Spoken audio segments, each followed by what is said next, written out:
sit alongside the parliamentarians, the civil servants, how they relate to their voters.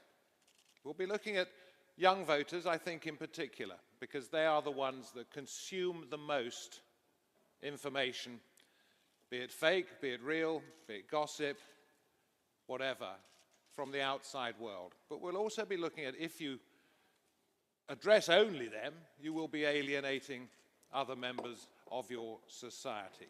I'm going to make this as conversational as possible.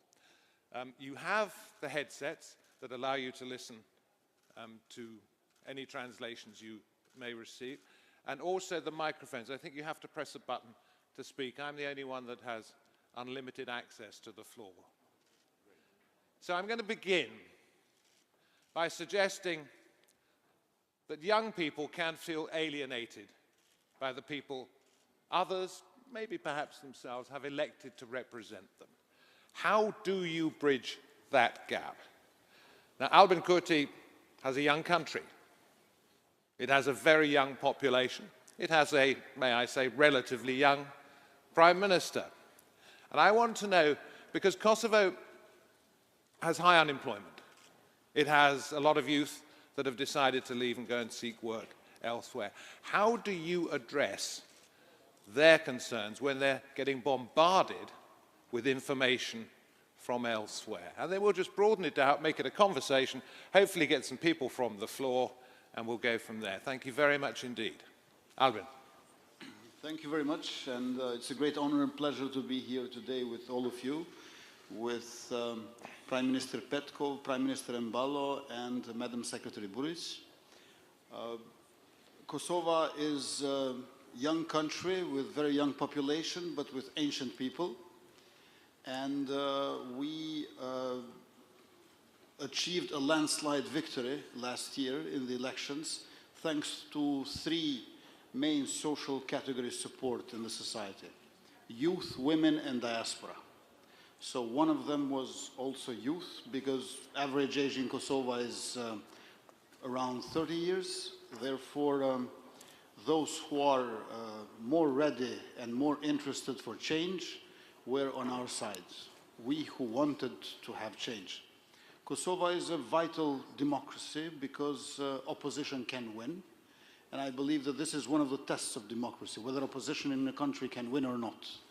And in Kosovo it did happen. I was in opposition for almost 2 decades and finally got in office with this victory last year. And it is the youth, the young people, who brought us in power because they wanted 2 main things that we were affirming: jobs and justice. Namely, jobs, especially in their profession, but at the same time, justice, not only as court justice, but as social justice and as fairness of the institutions. One element which was very important in us connecting with youth is our program, which implied the link between professional education and labor market, because there is a huge skills gap. Many young people graduate university, but they have no jobs in their profession. And we want to take this model, which is typical for Germany, Switzerland, and Austria, where students go 3 to 4 days in their faculties or in high schools, vocational training, and then also 1 to 2 days they practice this in different enterprises, apprentice and so on. Therefore, this bridge between professional education and labor market, I believe, is crucial for youth. The other thing is that we were very active with our organization, and we were combating fake news by deconstructing them, in a sense that the problem with fake news is not just that they are fake, it's also they are not news. They are just like opinions wrapped as news. And we had a close, massive contact with and communication with young people all over the country. And this close communication with them And these ideas of jobs and justice resonated quite well. But I would just like to add something which, of course, is the most important and the urgent thing today, and that is that we, as Republic of Kosovo, condemn a Russian invasion and military aggression, and we show sympathy, empathy, admiration, and solidarity with the national liberation struggle of Ukrainian people. Thank you. Thank you very much indeed. I don't want this to become too Eurocentric. We have 3 representatives from Europe here, and everybody will get their chance to say something, but I want to broaden it out straight away. Mr. President, Umaro, if I may address you first of all, and ask specifically about your country. Population round about 2 million, average life expectancy round about 58 years. That is, by comparison with Europe, incredibly low. According to the World Bank, one of the most coup-prone and politically unstable countries in the world. And yet, everybody is born with aspirations, particularly when it comes to education and health. How do you make promises that you can keep to people who get so much information from the outside world these days?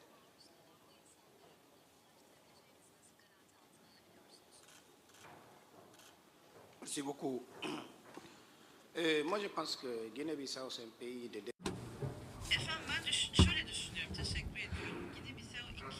Here is what I think. Actually, Guinea-Bissau is a country of 2 million, but in all of the countries around the world, there is a demand for change. And when you look at it from the perspective of IMF or the World Bank, of course, there is an inspiration for change. I have been the president for 2 years, and we really have a very young population. I can't say that I'm really old. I'm going to become 50 years old this year. But I think here is what's important. We all need to be inspired by the change that the young people bring. So about our country, the instability, the chronicle instability that we have been, we had many opportunities to break that instability. So in many fields where we have formerly been invisible, now we became visible. And also when we look at the relationships with our neighbors, in the ECOWAS countries, we can observe that there are many changes. There are many changes in Mali, in Burkina Faso, in Conakry. So towards myself also, there have been many attacks. 15 of my bodyguards have been killed, and this shocked the global community. And concerning our economic development, we have a more and more stable outlook, which will develop our country further. 2024. Correct me, please, if I'm wrong on that one. Do you think you are able to make promises that the electorate will believe after, well, what now, 2 years in power, and that would be for perhaps 5 years? How do you convince them? Not on a personal level, but on an information and aspirational level.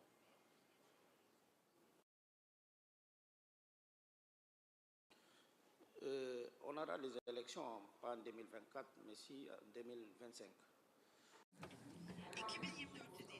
Not in 2024, the elections are going to be held in 2025. So in order to convince them, you need to do you need to act and you need to show what you are going to do. So it's not only a rhetoric that functions here. With your actions, you have to put forward the change.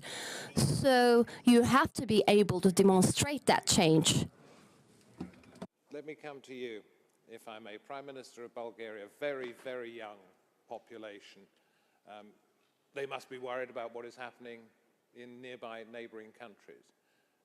How do you convince them that you have their best interests at heart? How do you represent change for them in a very, very uncertain world?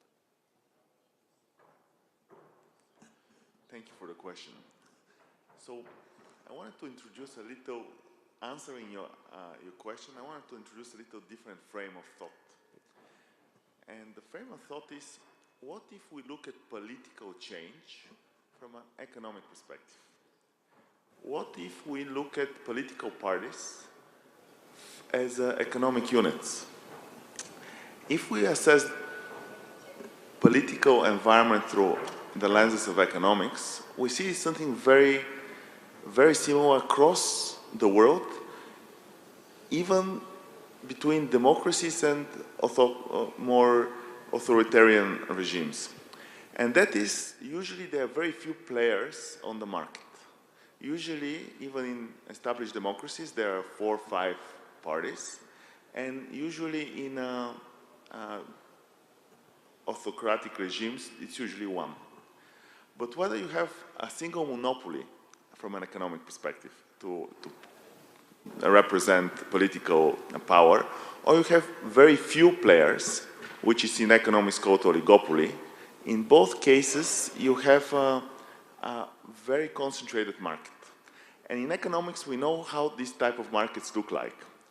If you have only few players in a single market, usually, whether it's oligopoly or monopoly, you have high level of prices, and usually the customers of these services are not treated as well as they want, and usually they're overpaying for high returns on the service providers. So who are the service providers in a oligopolistic political model? Usually they're the special groups that invest in the political parties that are part of the contributors during elections, and usually these are the ones that you soon see to be after the political party gets into government, to want return on their investment. Return on their investment in terms of procurement, special projects, and so on. So the question that how we thought about, and this is how we've been thinking with a few colleagues from Harvard as well, is that you need to create competition in the political market, competition that actually is there to serve, to create better service to the customers, in this case the voters. So in this kind of concentrated markets, usually you have barriers of entry, and that's usually through media or legal restrictions. And usually you have the channels of communications are very limited. So how can you break such an oligopolistic model or monopolistic model, if it's an authoritarian regime, when you're a newcomer? Usually you need few prerequisites. And the first prerequisite is independent capital. You cannot be part of the same political model where you get political investors to help you start something new.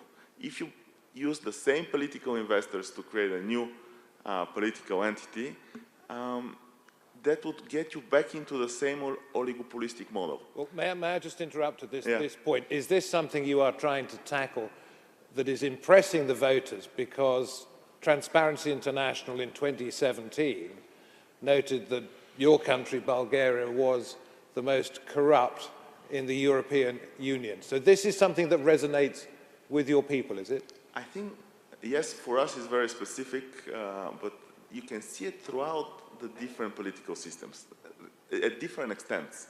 So, by the way, when you say the most corrupt country in Europe, I hope European Union. In European Union, I hope that soon we're going to say the country that clean up corruption the fastest. within the European Union. That is very interesting. I'm sure you have much more to say. We have plenty of time. Okay.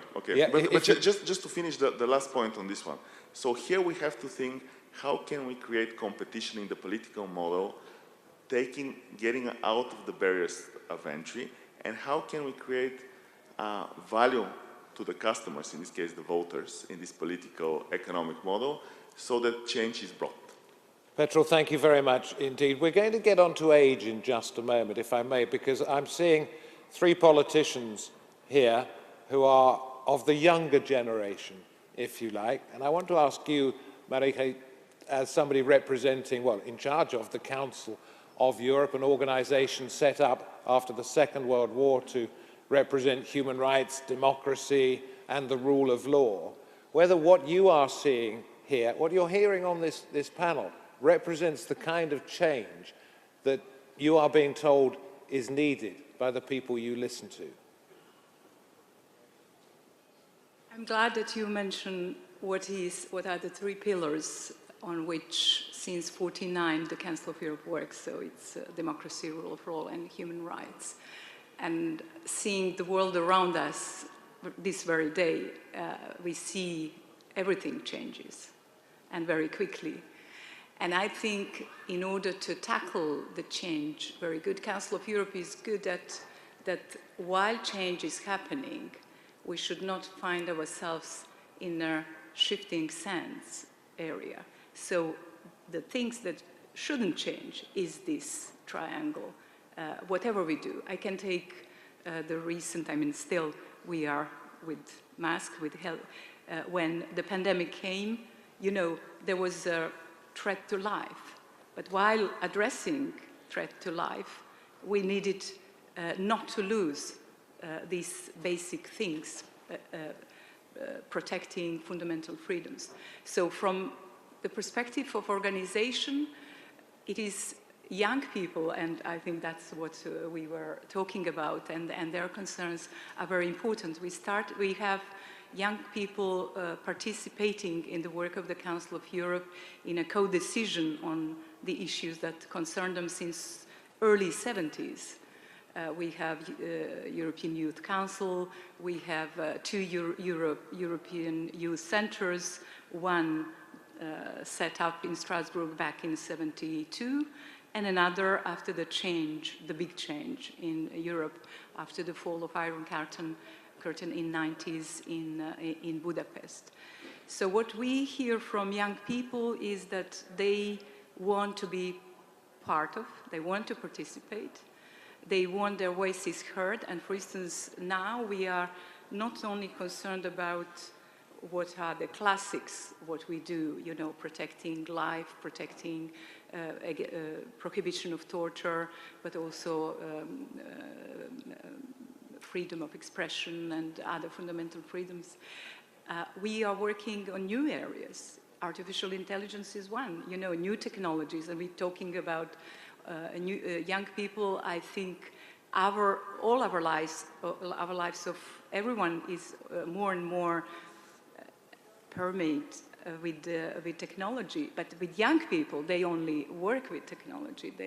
So what we do while acknowledging that with technology we have witnessed these huge advances in society, recently we see more and more dangers coming from the new technologies in artificial intelligence area. So we work now on how to protect the development of artificial intelligence, but protecting these fundamental freedoms and human rights at the same time. Or take environment. It's even something of more of concern to young people very directly. We've seen recently young people voicing more and more and pressing political leaders and anyone who can do something for that there is tomorrow, And we are addressing that issue as well from the human rights perspective. So where the right to life, the basics for everyone, is also dependent on environmental protection. So we are really very much for youth participation, for young people participating, but also for addressing their concerns in particular areas, and I mentioned two on which recently we have been very much working on. Maria, thank you for that. We will be throwing this open, if we have enough time, for a number of questions from the audience towards the end of this discussion. We've only just begun, but I'm giving you fair warning, so do have a think and we'll get round to that later. We're talking youth now. We're not just talking voters. We're talking about that old generation of the crusty, dusty, wrinkled, dried out, not just in terms of years, but in terms of ideas, politicians. Have they been consigned to the past in the eyes of those people who will, in the future, you hope, put you back in office? It's for all of you here, but I'm starting with you, Albie. I believe it's very important to have a dense communication and regular cooperation with youth, not to allow their alienation, in order to have them participate in social and political developments. But at the same time, we should not forget all others. I think there is such thing as people besides population. And people are young and old, women and men, children as well. And we have to, whenever we design policies, we have to be comprehensive in our thinking. But at the same time, we must be inclusive in our acting. And are they therefore looking for younger politicians to bring them those ideas? I think young politicians can bring new ideas, but this is not always that simple. Because very often some of the ideas which have been suppressed, once they prevail, they seem new. Their victory is new, not their being as such. And I think that in case of Kosovo, our ideas were not that new. And we were not either that young, but we were coherent and we started early on. However, without the energy of youth, it wouldn't be doable. But at the same time, while doing politics, one has to combine the wisdom of those who are rather experienced with the energy of those who are young, and then there is nothing which is not doable. So let me ask you, Mr. President Umaru, if I may. Have the days of the older, wiser, supposedly, politicians stroke leaders gone? Because somebody, you say you're going to be 50, I believe, this year. Not young, but certainly not old, and certainly you understand the younger voters more than people of the senior generation. Have the days of the older, supposedly wiser politicians gone because you and your generation can understand young people?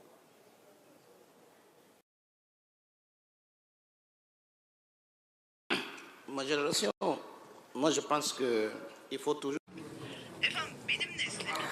For my generation, there has always, I think that there should always be an interaction. So it's not like I'm wiser, or there is no such thing as I'm wiser and more intelligent. We should take that into consideration in the following way.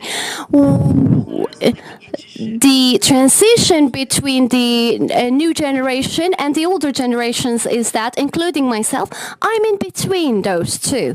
So I have a contact with both I'm in between the younger generation and the older generation. So you have to position yourself well in order to enjoy both the experiences that are out there. And what do we do in Guinea-Bissau for that? Yes, we do have a young population. And when we look at Africa in general, we can say the same thing. So, of course, we consider the older generation to be wiser people from whose experience we can really make use. And we always have an inclusive approach for the older generation. So we always look how we can make use of that. Young people do not necessarily have the push, the influence. That comes with age, and so you must not forget those people who have contributed to industry, to politics, and who may feel that they are being left behind if you concentrate only on the young. How do you cross that bridge, if you like, to make sure that when it comes to change, you're looking after everybody? Mr. President.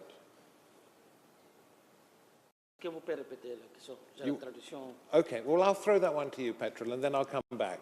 I understand you may have a problem. Okay. That's the simple. So the one difference between maybe the generation is the channels of communication. So yet the content of both serving young and older generations should be fairly similar, and that's solving local problems. So what we did, I'll give you a quick example of what we did in our campaign. We took a bus and we went to every town in Bulgaria and we spoke with both young and old. And we see that some of the problems are similar. I mean, they all want better jobs, they all want better lifestyle, they want better infrastructure, better economy. So this part is the same.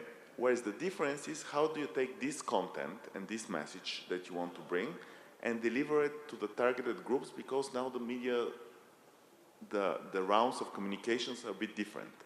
So what we created is we did a two-tier approach. So we used traditional media, normal TV, we were attending different programs and trying to bring the content. We also used, of course, social media, TikTok, Instagram, Facebook. But where the confusion can happen is one may think this new generation, they think only about the social media. Social media is just the media. The content of solving the real problems and adding value to the real lives is actually very similar between the young and old. The channel of communication is a separate issue, just getting this message across, but the principles of solving people's problems is the same across the generations. And is it only a younger politician that would understand that? No, in our party, we're very young. We have many young people, but we do count on the experience of the older generation. I mean, we've attracted people that are in the late 60s, 70s, and it's about the mix. You have to combine innovation and energy of the younger generation, but you have to put the knowledge and experience together. Otherwise, there could be a distortion that you don't want. Maria, what changes have you seen that have impressed you in terms of reaching out to that? I don't want to make it all about the young, but in terms of that new demographic, the younger voter, the aspirational young people, what changes have you seen across the continent that impress you? In a way, it's a lot of young people engaging, or probably being more visible because they use all these channels of communication that are now instantly and immediately visible to almost everyone. So I think the impact, whether they are more than before, it's hard to say, but they are more visible and their impact is much bigger.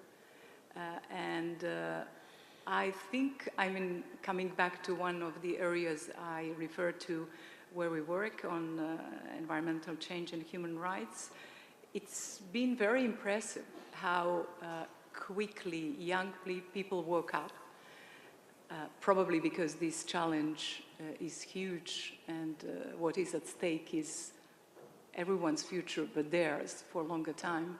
So what is impressive is that they really woke up, they speak up, and I think if I look at the leaders around me, it's very good to have more and more young leaders, because I totally agree with you, Prime Minister.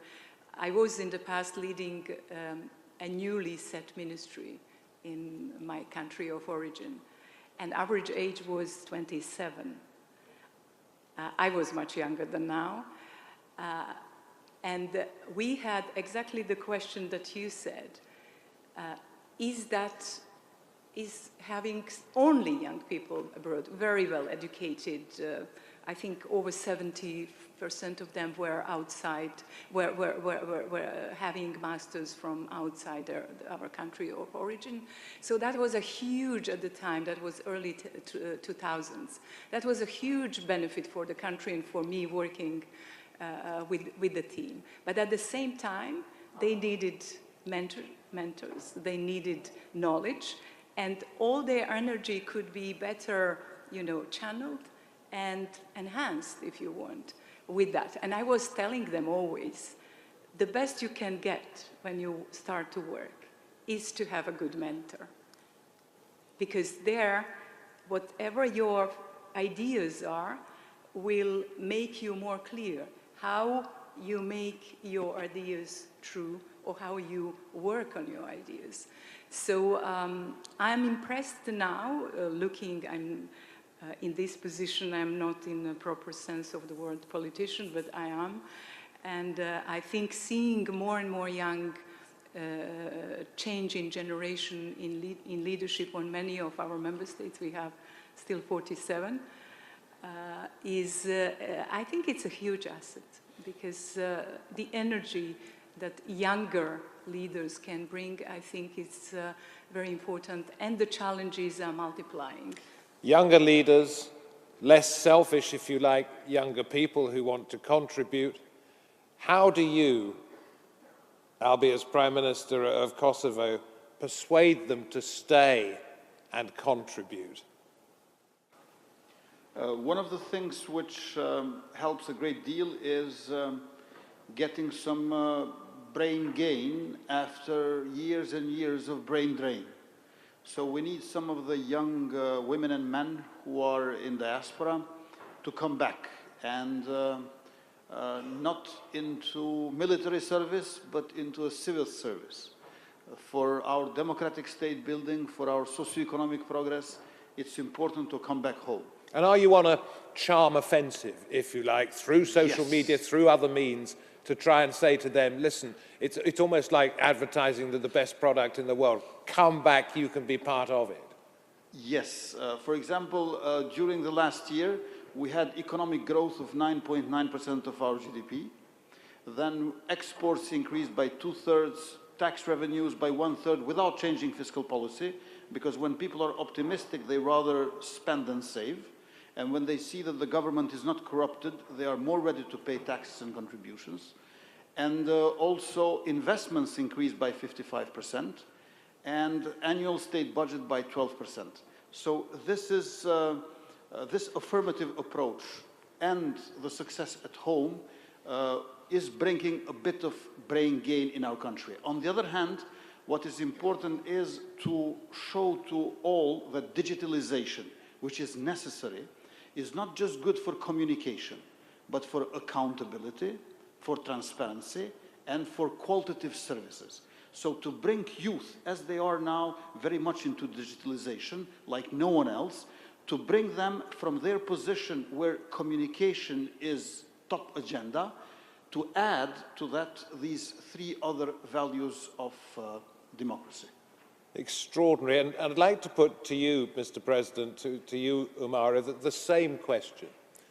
You have a very young demographic. I think 60% of your country is below the age of 25. 65% of your country has an age of below 25. How do you persuade those that have decided to leave to come back to help?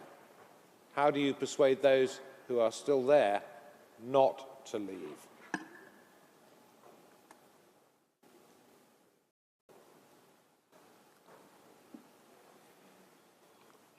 Aujourd'hui, c'est difficile de ne pas de retenir la nouvelle génération africaine de rester sur place.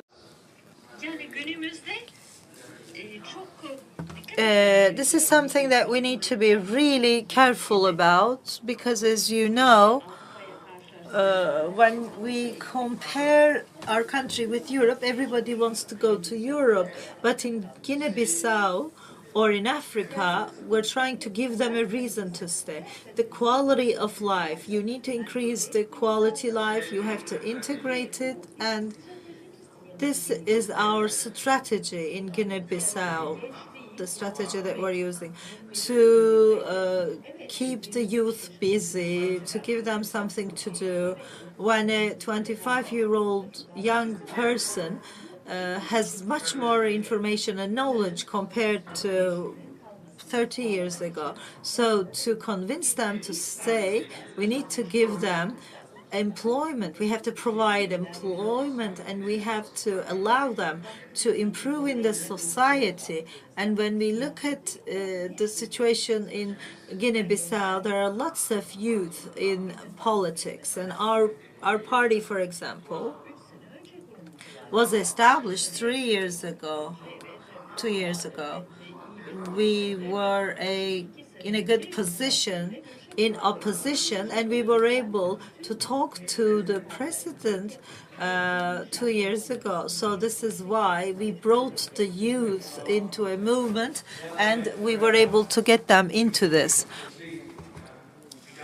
Would the microphones be ready? And I'll ask people to put your... Okay, well, we'll go to that front row here first, or second row, if I may.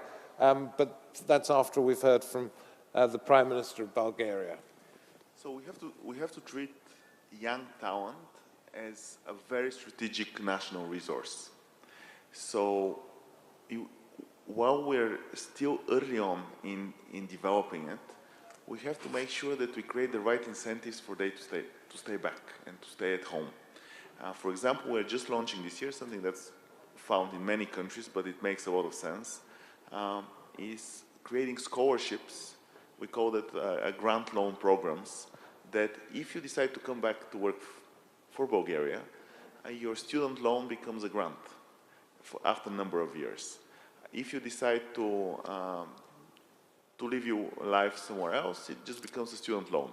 So even if they decide to choose to be outside, they already have this connection because somehow there was a relationship that was developed early on with the country, and you can exploit this connection and create value out of it. And the other thing is making sure that you give them purpose. Young people want not only high salaries, not only comfortable lives, they're searching for purpose as well. And they want to be taken seriously. And they want to be taken serious. So if you put them in the right setting, with the right mentors, where they can actually deliver value to the country, there is a benefit to this that is outside of the market forces. You cannot put a price on it. No. This has been fascinating. I do a program for TRT World called Roundtable. Please feel free to tune in anytime. And the beauty is that we get to sit and talk to people absolutely honestly about the things they care about, and not necessarily the machinations of the political world, but their aspirations and how they match up to other people's. Can we get a microphone to the gentleman in the second row there, just behind the lady in the white jacket? And can I ask anybody asking a question to make sure that it's as clear as you can possibly make it, and just one question, rather than 3 or 4 that become a statement. And who would you like to address this to? Good morning.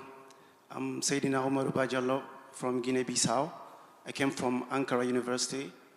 I'm doing international relations in Ankara. I would like to let you know how glad I am for being able here in such topic representing the change, and see my president here representing my country in high level with our foreign ministers here. I'm so glad to see them here. My question is, if we young Africans, are we ready for this change? If we are not, what can be done together for this change? Because we keep seeing that the world is changing every day, such as the COVID-19, so on. What can be done as Africans to attend this? Thank you. Mr. President.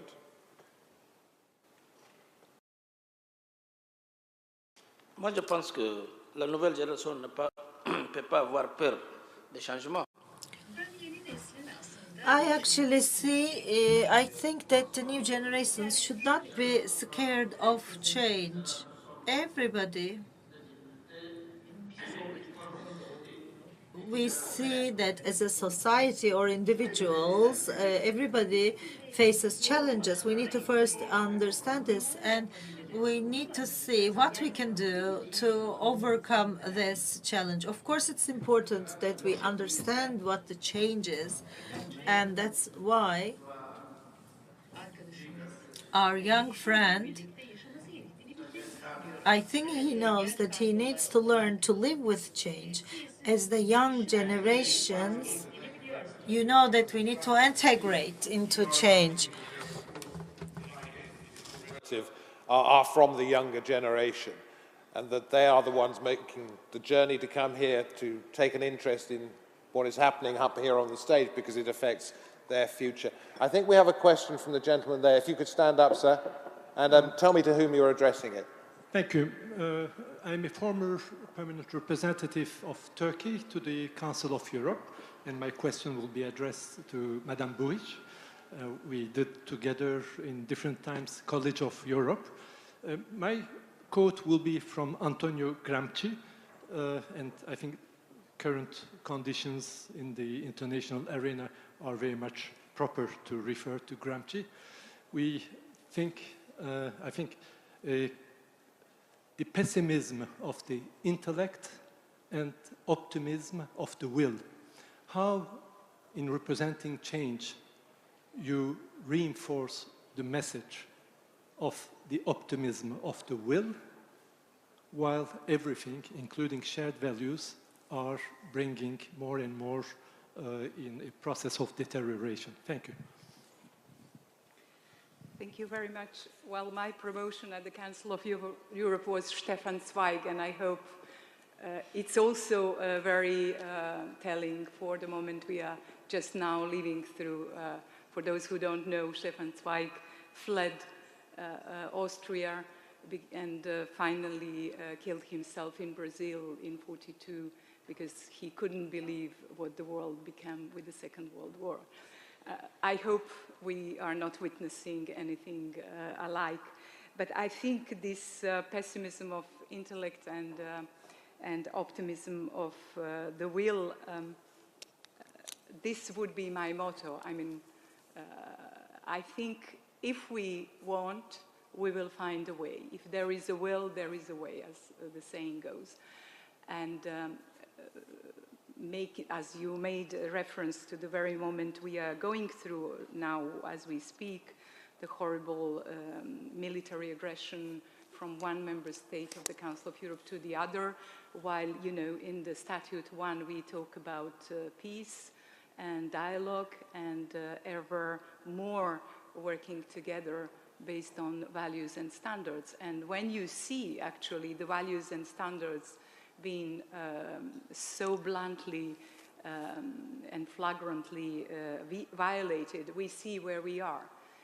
And I'm glad to tell this audience that, you know, we see big unity within member states now to not to stop aggression, because we can't. This is there are others who should do that, calling to stop aggression, of course, but unity to come back to values and standards. And there is this area where I feel the optimism of will. There is a will. We are having these days almost every day meeting. I was supposed to be here yesterday for Анталья forum opening, but I had to be in Strasbourg in the morning and only later travel. Next week we are having extraordinary session of Parliamentary Assembly. Already Committee of Ministers decided to suspend Russian Federation from being represented in many areas of work of the Council of Europe. More and more voices asking for more. So I think if I look at it from that perspective, I can witness a strong will to reunite behind the values and standards we stand for. And I think that's important for change, and I come back to European Convention on Human Rights and talking about, you know, this shifting sands. We are in shifting sands, but if we keep on first things first and what is the most important that should be framing anything, any action we do, I think if the foundations are there strong, is, exactly, and this optimism is in the will. Actually. Then no matter what goes on above, one hopes it's not Exactly. strong enough to destroy what's good underneath. Can we please move the microphone to the young woman in the front row? Third person in. And I'm going to hope that this question can be either directed to the Prime Minister of Bulgaria or the Prime Minister of Kosovo so that we share it out evenly. Please. Hello, my name is Menekşe Küçükbüngör. I am from the University of Şeydebali. First of all, it's a great honor to meet you all. In this forum that we all agree, I think young population is really important for everything and we can affect lots of things in a really good way. But when it comes to policy, it's not much actually, because some of them believe that policy can be dangerous, some of them believe that I'm too young for it. But my question is, and I'm sorry, they also try to find something to be in it. But my question is that each of you, what's the methods of your country to get a young population interested in policy? Thank you. Thank you. Petra, would you like to start with that, and then Albi, we will go to you. Then we've covered everybody on the panel. So politics is not only about political parties or becoming a prime minister. It's about serving a cause. So the first step that the young people should be involved with is finding their own cause. It could be an environmental cause. It could be a social cause. It could be an NGO, Red Cross. And they should start fighting for this cause. And once they feel that they're empowered, they can make a difference, they can make a change in this one thing. It doesn't need to be countrywide. They start feeling empowered to do more. So I think getting young people involved is getting them passionate about something, putting them into a framework that they can cause the change, and that empowers them to want to do more. Thank you. I agree with Prime Minister Petkov that politics is about a cause. So you do not join politics for some kind of temporary individual benefit. You join in a cause. But then in order to move on, I believe you need two things. One is you have to get together with others. Yes. A certain organization, because you cannot do it on your own. The cause is too big for any individual. And then you need a struggle. And here I would like to recall the Gramsci and Zweig situation, that from my own experience, of course, life is full of struggles. But then again, also struggle is full of life. While you fight, while you struggle, you also live better. And I think that this can help, especially young people who are very energetic, who are more ready than anyone else and more interested than anyone else for change. So a cause with a set of ideas and convictions for the benefit of general public, an organization where people get together, because we have to combine forces in order to win. Without solidarity, without getting together, there is no victory. And a struggle which you give and take. Because we always think in terms of political struggle that we're only giving, we're contributing. But we forget that from each struggle, quite often we're taking more than giving. Because we also change. While we want to produce change in the society, it is us who changes and becomes fit for the change that we want to see. Thank you. Thank you so much. I know there are many people, and hands are going up even now within the audience, who would like to say something, to ask a question. We have run out of time. Even the gentleman in the front row who managed to get the microphone in his hand before I'd recognized somebody will have to have the patience for another time. Listen, thank you very, very much indeed. One more plug for the programme, because it's all like this, and if you've enjoyed this discussion, hopefully you will enjoy Roundtable with me, David Foster, on TRT World. Listen, thank you, fantastic. And thank you.